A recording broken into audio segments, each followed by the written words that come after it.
Most importantly, the debunkers forget to mention that the Twin Towers were built with a structural redundancy of 3 to 5 times the weight they were meant to support. Columns on one side of a tower could be cut, as well as the 2 corners and several columns on the adjacent sides, and the tower would still be strong enough to withstand a 100-mile-per-hour wind.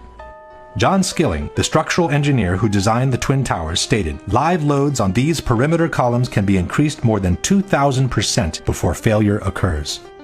In particular, the Twin Towers were designed to sustain the impact of a large airliner traveling at 600 miles per hour and still remain standing. Interviewed in 1993 by the Seattle Times, John Skilling stated, "We looked at every possible thing we could think of that could happen to the buildings, even to the extent of an airplane hitting the side. Our analysis indicated the biggest problem would be the fact that all the fuel from the airplane would dump into the building. There would be a horrendous fire, a lot of people would be killed, the building structure would still be there." And it was. After the impacts, both towers remained standing, showing no major effect on their stability.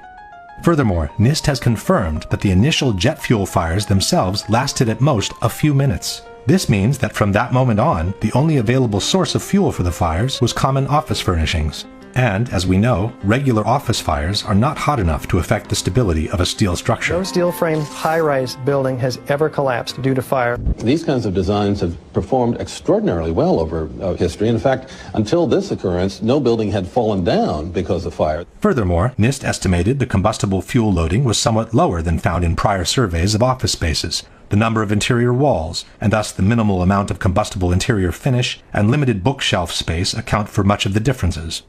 There was no reason for the towers to collapse at that point.